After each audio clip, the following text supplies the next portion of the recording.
A paz dos meus queridos, Levi aqui para trazer aqui o subsídio do livro de apoio das lições bíblicas adultos, lição de número 12, que está trazendo o título O papel da pregação no culto.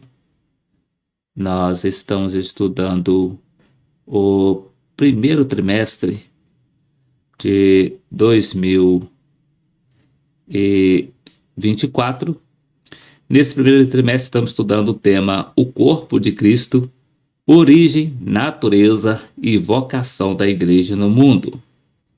Nós já temos estudado 11 lições nesse primeiro trimestre e, abrindo aqui a introdução nesse primeiro trimestre, estudamos o tema A Origem da Igreja. Na lição de número 2, Imagens Bíblicas da Igreja. Na lição de número 3, a natureza da igreja. Na lição de número 4, a igreja e o reino de Deus. Na lição de número 5, a missão da igreja de Cristo. Na lição de número 6, igreja, organismo e organização. Na lição de número 7, o ministério da igreja. Na lição de número 8, a disciplina na igreja. Na lição de número 9, o batismo, a primeira ordenança da igreja. Na lição de número 10, a ceia do Senhor, a segunda ordenança da igreja. E na lição de número 11, que foi a última lição que estudamos, trouxe o título O Culto da Igreja Cristã. E agora, a próxima lição que nós estaremos estudando, que vai ser no dia 24 de março de 2024, será a penúltima lição que está trazendo o título O Papel da Pregação no Culto. E o texto áureo nos diz assim: que pregues a palavra, instes a tempo e a fora de tempo, redarguas, repreendas, exortes com toda a longanimidade e doutrina. 2 Timóteo capítulo 4, versículo 2. Verdade prática. Pregar a palavra de Deus é a sublime missão da igreja. É por intermédio do ministério da palavra que vidas são salvas, transformadas e edificadas. A leitura bíblica em classe está registrada em 2 Timóteo, no capítulo 4, dos versículos 1 a 5, que nos diz: Conjuro-te, pois, diante de Deus e do Senhor Cristo, que há de julgar os vivos e os mortos na sua vinda,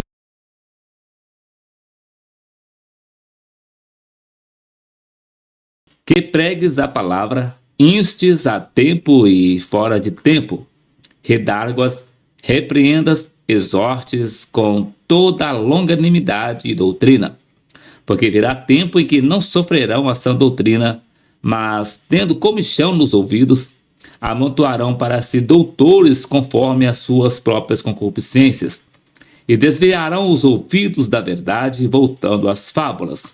Mas tu ser sóbrio em tudo, sofre as aflições, faz a obra de um evangelista, cumpre o teu ministério. E os hinos sugeridos para essa lição são os hinos de número 499, 505 e 559 da harpa cristã. Caso você ainda não conheça algum desses louvores, é só você pesquisar no YouTube ou no YouTube Music, no canal Levi Modesta Silva Oliveira, por hinos sugeridos, lição de número 12, o papel da pregação no culto, que você vai encontrar todos os 3 louvores na sequência para o seu elevo espiritual. Dando sequência, o comentário e a palavra-chave para essa lição será pregação. Introdução. Nessa lição veremos a importância da pregação bíblica, denominada também como ministério da palavra. Nesse aspecto, para refletir a glória de Deus, a pregação precisa manter o propósito para o qual foi estabelecida: revelar Deus e educar a igreja. Por isso, podemos afirmar que o ministério da palavra é importante, pois assim a igreja é edificada e moldada pelos valores do reino. Uma igreja em que a palavra de Deus não tem a primazia, tanto na ação evangelística quanto na discipuladora, é uma igreja fraca. Portanto, a natureza da pregação precisa ser bíblica e cristocêntrica. Em outras palavras, deve possuir sólidos fundamentos. Primeiro tópico está trazendo o título Ministério da Palavra e o seu propósito. No primeiro subtópico traz o título A pregação como proclamação.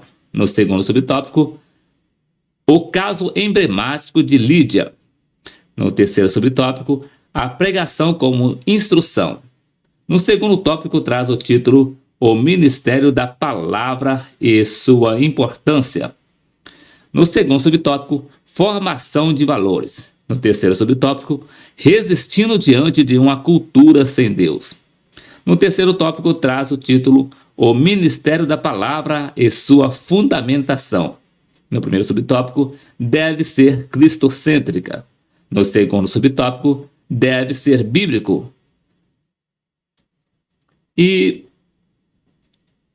vindo para o livro de apoio, no capítulo de número 12, que está trazendo o título O papel da pregação no culto, nos diz: Mas o Espírito expressamente diz que nos últimos tempos apostatarão alguns da fé, dando ouvido a espíritos enganadores e a doutrina de demônios, pela hipocrisia de homens que falam mentiras, tendo cauterizado a sua própria consciência, proibindo o casamento e ordenando a abstinência dos manjares que Deus criou para os fiéis e para os que conhecem a verdade, a fim de usarem dele com ações de graça, porque toda criatura de Deus é boa e não há nada que rejeitar, sendo recebida com ações de graça, porque pela palavra de Deus e pela oração é santificada. 1 Timóteo capítulo 4, versículo de 1 a 5. O dom ou o bom da pregação. Hoje está na moda pregar.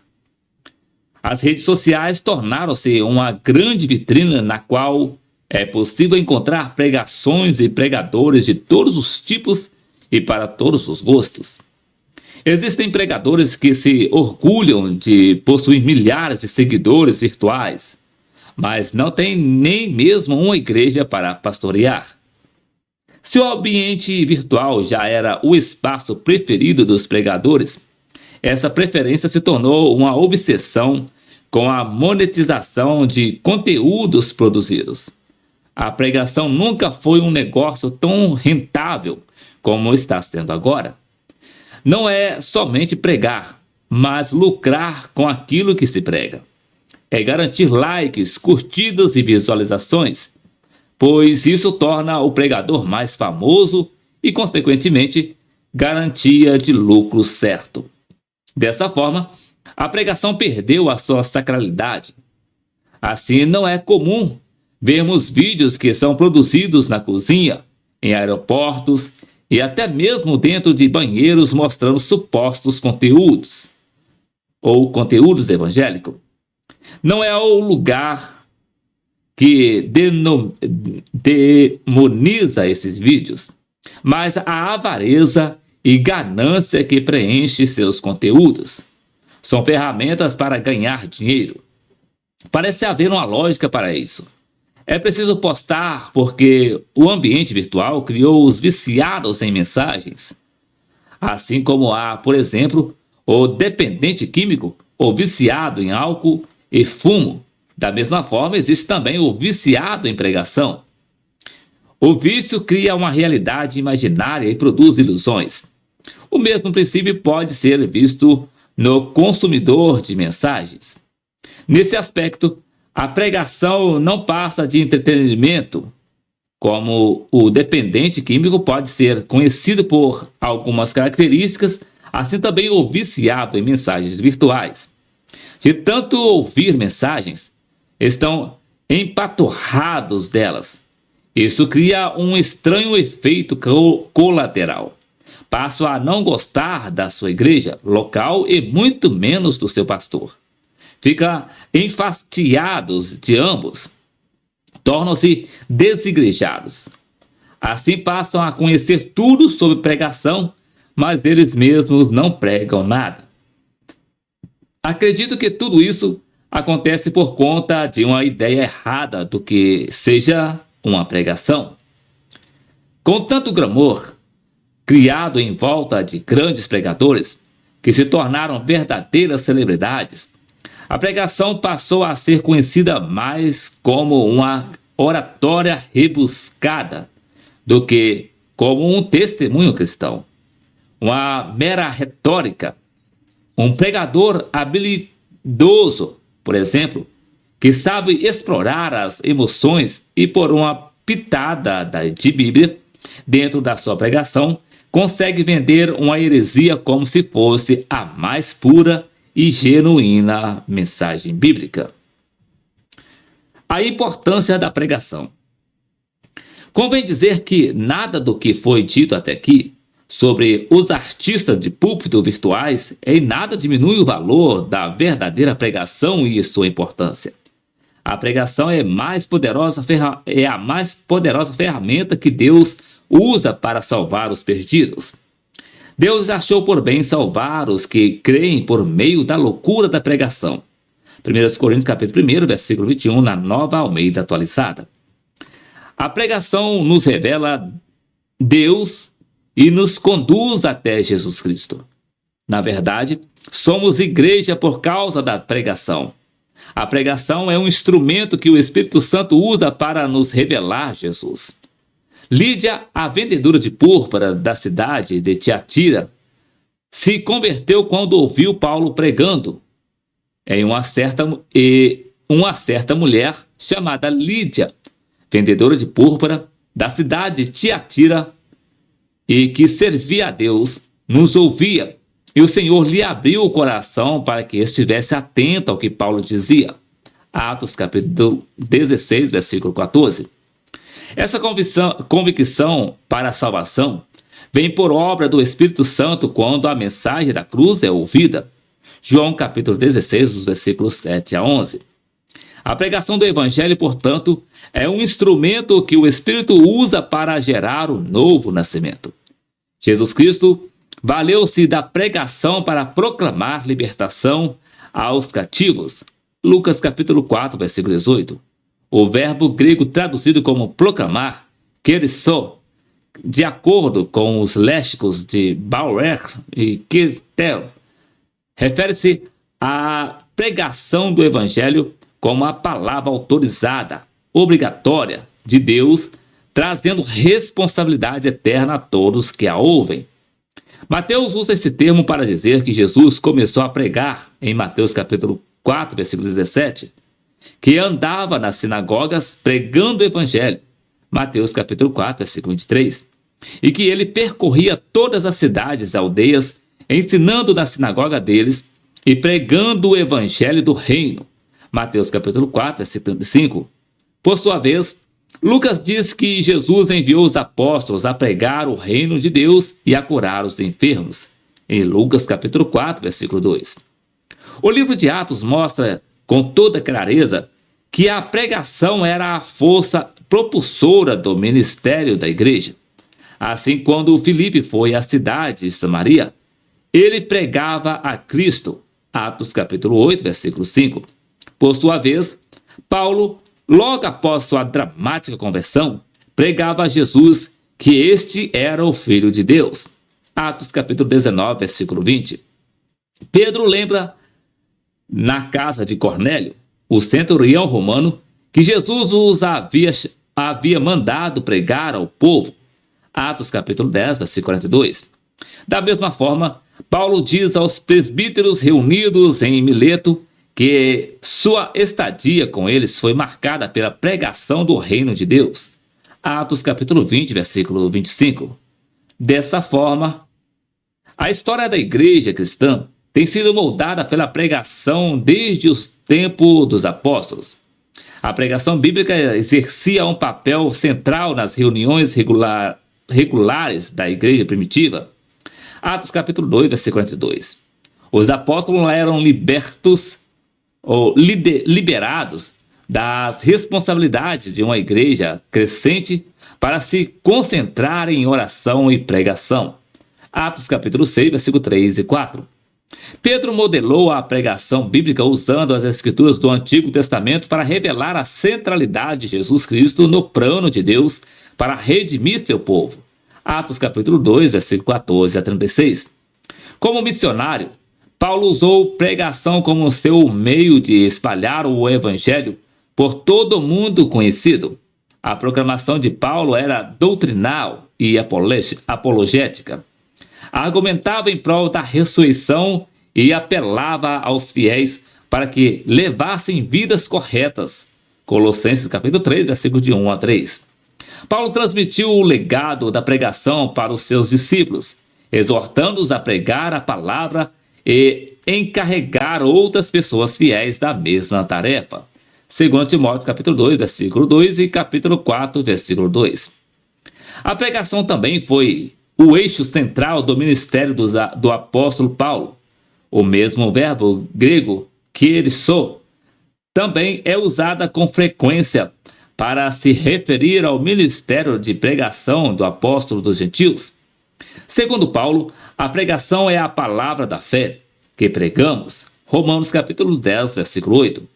Que todo aquele que invocar o nome do Senhor será salvo. Romanos capítulo 10, versículo 13.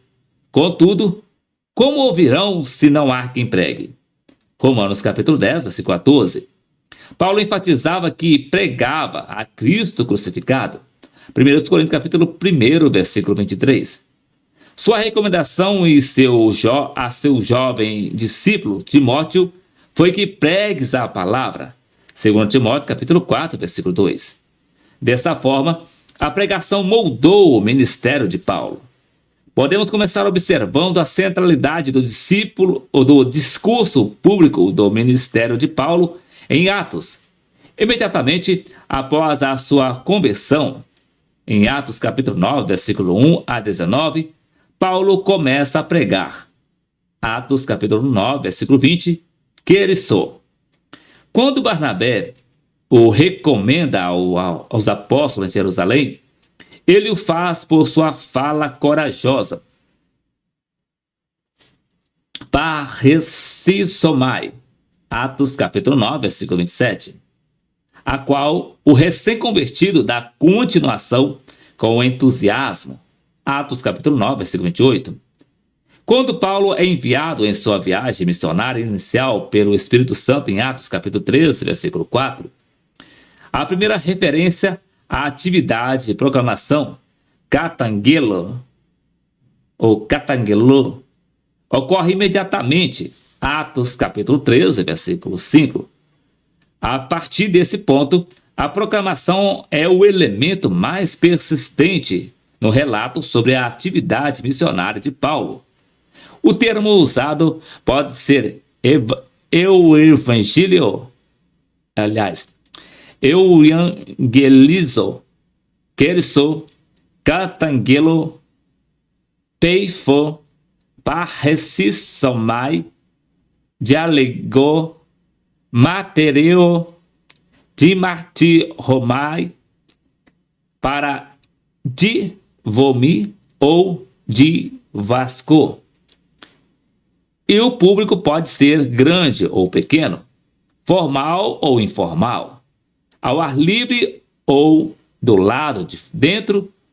A pregação permanece no centro do ministério de Paulo. Portanto, não nos surpreendemos quando o último versículo de Atos se despede de Paulo dizendo que ele pregava, keirisso, o reino de Deus e ensinava, divasco, a respeito do Senhor Jesus Cristo, abertamente e sem impedimento algum. Atos capítulo 28, versículo 25. Olha, versículo 21. Como foi exposto, a pregação do Evangelho foi central nos ministérios de Jesus, seus apóstolos e da igreja em geral. Não podemos, portanto, minimizar a importância da pregação. Infelizmente, muitos vulgarizam a pregação em vez de valorizá-la. Isso é feito quando a pregação se torna um mero trampolim para que se chegue a determinado fim. Nesse caso, os fins justificam os meios E esses meios nem sempre são tão dignos quanto parecem. Nesse aspecto, algo tão sagrado como a pregação é usada para a promoção pessoal. Não é incomum vermos pregadores e cantores famosos ostentarem nas redes sociais bens materiais que conseguiram angariar por meio do ministério da pregação e do louvor. Biblicamente, a bênção do Senhor é que enriquece. Provérbios capítulo 10, versículo 22. Não há nada errado com a prosperidade genuinamente bíblica. Sem dúvida, um dos instrumentos que Deus usa para nos abençoar é o ministério da palavra. Contudo, garantir posses ou qualquer outra bênção material jamais foi o real propósito da pregação. O propósito da pregação. O alvo da pregação é revelar Deus aos homens, é levar a igreja a glorificá-lo. Se a pregação não faz com que os homens conheçam Deus e a igreja o adorem, então ela perdeu o seu propósito.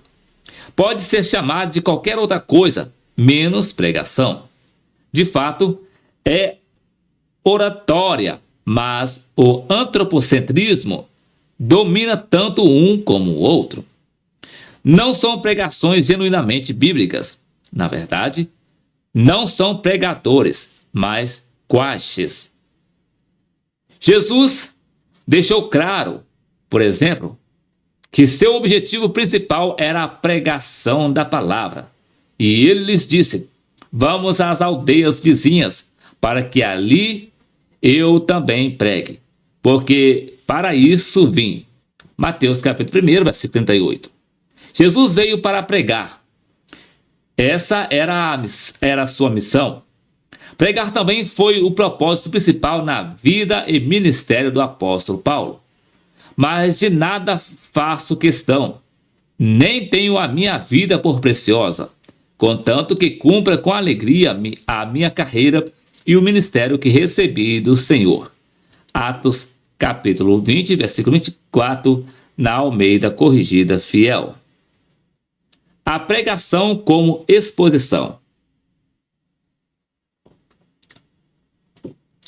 O que é uma pregação, afinal? É contar o que Deus em Cristo fez por nós.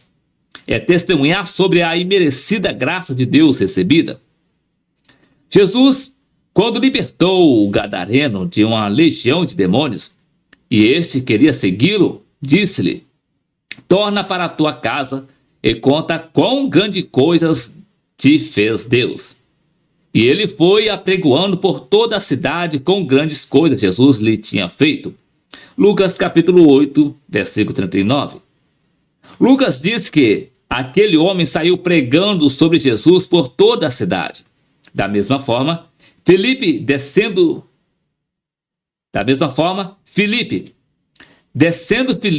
à cidade de Samaria, lhes pregava a Cristo. Atos capítulo 8, versículo 5. Fora do ambiente bíblico, foi criada a falsa ideia de que nem todos podem pregar. Se por pregação entendemos simplesmente uma questão de oratória e retórica, evidentemente, nem todos podem pregar. Essa missão ficaria para os profissionais do púlpito.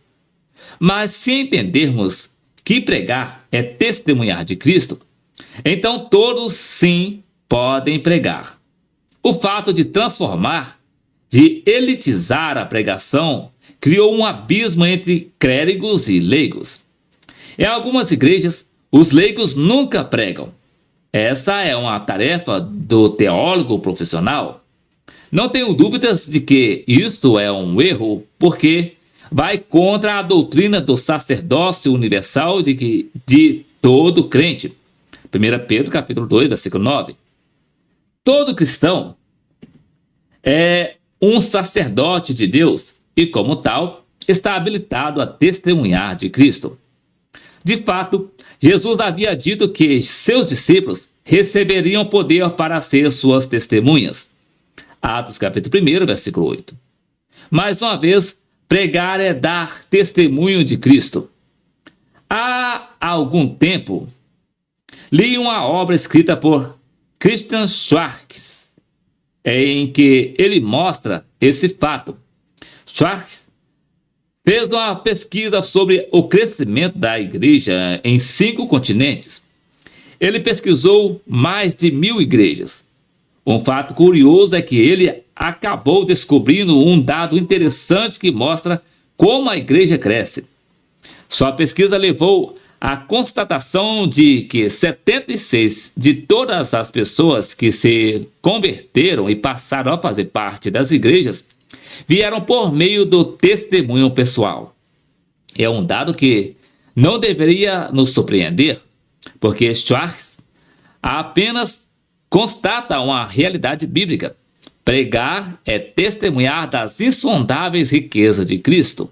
Efésios capítulo 3, versículo 8. Essa é a missão de todos os crentes. Como vimos, pregar é testemunhar de Cristo. Contudo, esse testemunho se dá por intermédio da exposição da palavra de Deus.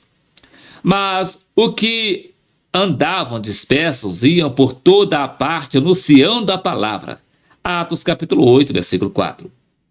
Nesse aspecto, convém dizer que não há um só método, nenhuma só maneira como isso deva ser feito. Os métodos e maneiras, portanto, são variados. Há quem pense que nenhuma metodologia é exigida para quem prega ou expõe o texto bíblico e que todas as mensagens são de um tipo só. Eles, portanto, são variados. Por outro lado, nem os métodos de interpretação, nem os tipos já convencionados de pregação são inspirados. Inspirado é o texto bíblico. Os métodos, formas e tipos de pregação são apenas ferramentas usadas para facilitar a compreensão da mensagem pregada. Devido à proeminência de grandes pregadores reformados que se valem do método histórico-gramatical na interpretação das Escrituras e que tomam como molde a pregação expositiva, muitos pentecostais passaram a rejeitar tanto um como o outro. Convém dizer que a pregação que se vale dessa metodologia interpretativa e que privilegia a exposição da palavra não é uma exclusividade dessa tradição protestante. Muitos pentecostais se valeram e ainda se valem desse mesmo recurso hermenêuticos e homiléticos. George Ward, por exemplo, foi um pastor pentecostal e ex-superintendente geral do Conselho Geral das Assembleias de Deus nos Estados Unidos da América, que fez uma defesa calorosa da pregação expositiva. De acordo com Ward, pregação expositiva é tomar um trecho das Escrituras, um versículo, um parágrafo, um capítulo, um livro, e responder 2 perguntas. Primeiro, o que disse? E segundo, o que diz?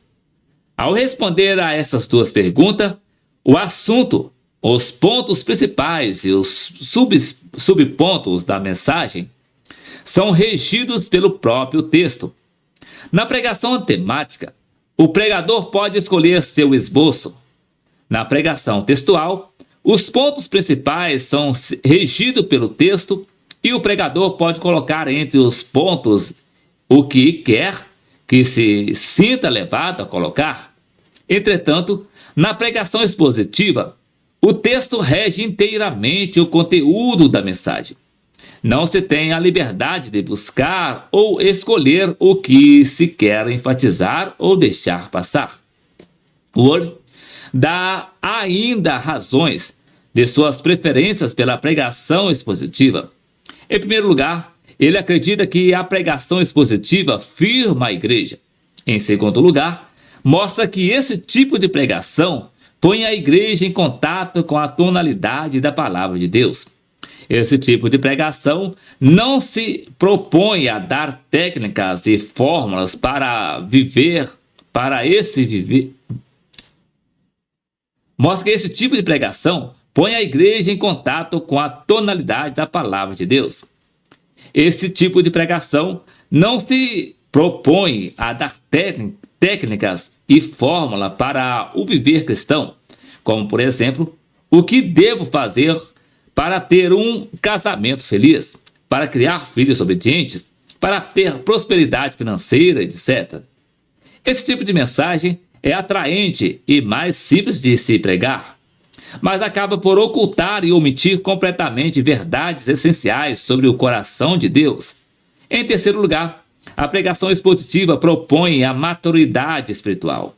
Word lembra que nos últimos anos as pregações se limitaram a enfatizar o ministério de libertação, teologia do domínio e da prosperidade, o que ele denominou de carismania. Somente as igrejas que valorizam a exposição do texto bíblico ficam inabaláveis diante de vários modismos. Em quarto lugar, todas as questões que Deus quer tratar são tratadas no tempo de Deus. Ao expor um livro da Bíblia, por exemplo, o Senhor usa as verdades eternas contidas nele para tratar com diferentes tipos de pessoas e problemas. Em quinto lugar, a pregação expositiva dá mais confiança ao pregador. Ela evita a improvisação tão comum nos meios pentecostais. Esse tipo de pregação também torna os crentes mais familiarizados com a Bíblia. Na análise de Word, a pregação expositiva cumpre também o importante papel de ajudar o pastor. A pregação expositiva, por exemplo, acaba com o frenesi do pastor de ficar procurando desesperadamente o que pregar a cada semana. Ela também torna mais amplo o número de recursos para os sermões. Assim também, a pregação expositiva propõe um maior crescimento espiritual do pastor. Por último, Word destaca que a pregação expositiva garante longevidade do ministério pastoral. De fato, há muitos pastores que parecem não ter mais o que pregar. Não tem mais novidade alguma para expor à igreja. O resultado são mensagens requentadas e igrejas desmotivadas com a pregação. Uma teologia pentecostal da pregação. Leroy Martin observa que os pentecostais sempre valorizaram a pregação. Contudo, no início do movimento, como observou Walter Hollingwenger, prevalecia a oralidade em que se privilegiava mais a audição do que a leitura. Isso acontecia por conta da falta de educação formal, o que favorecia a pregação como modo de revelação divina. Contudo, com o acesso de muitos pentecostais à educação formal, a oralidade cedeu espaço para a leitura e pesquisa na preparação de sermões. No entendimento de Martin, a pregação pentecostal, portanto, precisa levar em conta os pressupostos de uma teologia pentecostal. Isso porque, segundo ele, as teologias evangélicas da pregação não são inteiramente apropriadas para a comunidade pentecostal. O objetivo da erudição pentecostal deve ser construir uma teologia pentecostal holística, contemporânea, que aprecie a tradição transmitida a nós, mas que a refina e remodela de maneira que seja contextualmente relevantes. Dessa forma, uma teologia da pregação pentecostal não tem o propósito de privilegiar um determinado tipo de sermão ou método de pregação, uma vez que isso pode pôr restrições na atualidade do Espírito. Assim, uma teologia pentecostal da pregação deve promover o encontro com Deus. Quando se trata de pregação, Essa teologia do encontro significa que o pregador espera uma presença especial do Espírito Santo operando na pregação do sermão, na entrada do sermão e no tempo que se segue ao sermão. Como ato de adoração, a pregação pentecostal é mais do que a divulgação de informações. Tanto o pregador quanto a congregação adoram a Deus durante o ato de pregar. Tanto a entrega quanto o recebimento da palavra de Deus geram adoração. Fica, pois, em evidência que a pregação pentecostal não é um ato unidimensional, isto é, em que o pregador fala para um auditório que assiste passivamente. Assim pontua Martin.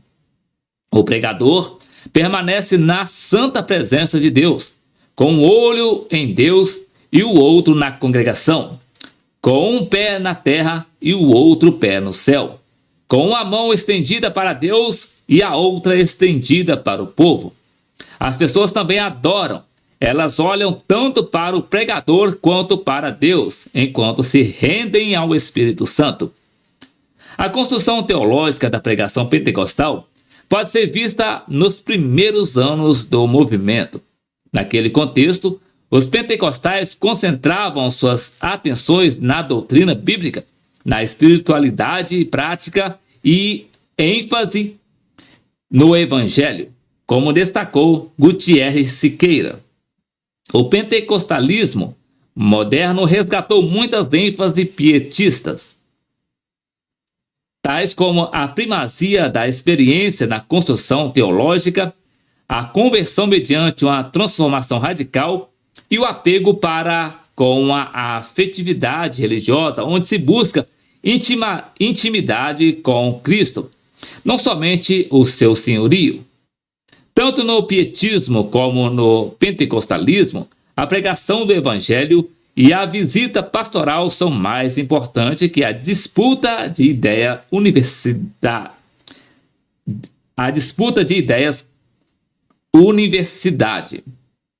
Isso não quer dizer que os pentecostais fossem fundamentalistas. São movimentos completamente distintos. Isso porque a pregação teológica pentecostal assume uma orientação mais narrativa e que apresenta mais integração entre teologia e espiritualidade. A pregação pentecostal tirou o pentecostalismo da periferia teológica para transformá-lo em um dos movimentos que mais contribuiu para o crescimento da igreja. Assim, a pregação pentecostal não pode abrir mão desse tripé: teologia, espiritualidade e práticas pentecostais. O membro da igreja de hoje é amplamente influenciado por perspectivas não pentecostais que são adotadas na televisão, internet, rádios e outras mídias. Para que o pentecostalismo sobreviva como uma tradição distinguível, seus pregadores devem estar comprometidos com a teologia pentecostal amplamente definida e devem proclamar suas preocupações centrais do púlpito de nossas igrejas. No entendimento de Martin, as razões de uma teologia pentecostal da pregação é necessária porque, primeiro, uma teologia pentecostal da pregação deve colocar a pregação dentro do contexto do movimento pentecostal e deve definir a boa pregação de maneira que seja consistente com a teologia geral, ethos e espiritualidade do movimento. Segundo, uma teologia pentecostal da pregação deve incorporar desenvolvimentos recentes e hermenêutica bíblica pentecostal. Abordagens evangélicas, modernistas e racionalistas da interpretação bíblica não são recursos suficientes para a pregação pentecostal. Terceiro, uma teologia pentecostal da pregação deve levar em conta a natureza global do movimento pentecostal e deve permitir a diversidade cultural de expressão na adoração e na pregação. Quarto, uma teologia pentecostal da pregação deve apreciar as características históricas únicas da pregação pentecostal e deve reformar e revisar essas características de maneira que sirva ao movimento pentecostal contemporâneo. Quinto, uma teologia pentecostal da pregação deve aproveitar ao máximo o papel central do Espírito Santo na adoração pentecostal e na pregação. Afirmo que, se não construirmos e adotarmos uma teologia pentecostal de pregação, adotaremos a abordagem de outra pessoa e seremos como Davi tentando vestir a armadura de Saul. Podemos optar por adotar modelos evangélicos sem considerar o efeito subsequente sobre nossa tradição, ou podemos formular cuidadosa e intencionalmente modelos contextuais de pregação que integram métodos contemporâneos disponíveis com o ethos de nossa tradição. Proponho que sigamos o último caminho e, assim, construamos uma teologia pentecostal de pregação que empregue métodos que sejam mais conducentes à nossa epistemologia, teologia e espiritualidade.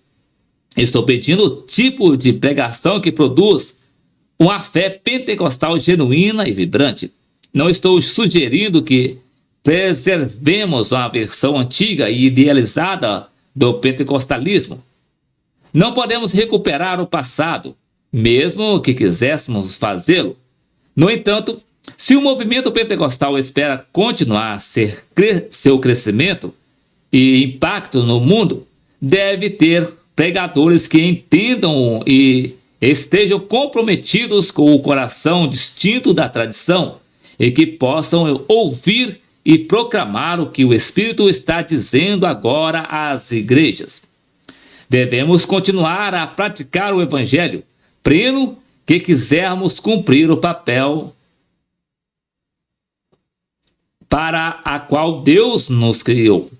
A tradição pentecostal tem uma rica herança de pregação e devemos envolver essa herança com vigor renovado para que a próxima geração esteja preparada para pregar a palavra de Deus até os confins da terra. Quão formosos são os pés dos que pregam o Evangelho. Romanos capítulo 10, versículo 15. Uma teologia pentecostal, portanto, não pode prescindir do dinamismo que vem como resultado do poder do Espírito Santo. É o Espírito que dinamiza a pregação, tornando-a ousada e relevante. Leroy Martin descreve que ele entende a dinâmica da pregação pentecostal como sendo o resultado do revestimento do Espírito na vida do pregador. Isso é um fato fartamente mostrado nas Escrituras. No próximo capítulo, exploraremos essas dimensões do ministério do Espírito no contexto da igreja. Voltando para a lição, a conclusão, ela nos diz assim: após a exposição dessa lição, constatamos que a igreja precisa manter-se fiel ao ministério da palavra. Isso só pode ser feito por meio de uma pregação genuinamente bíblica que reflita os valores do reino de Deus. Para isso, não há atalhos. Numa cultura cada vez mais hostil à fé cristã, a igreja necessita proclamar as verdades do reino por meio da poderosa pregação da palavra de Deus.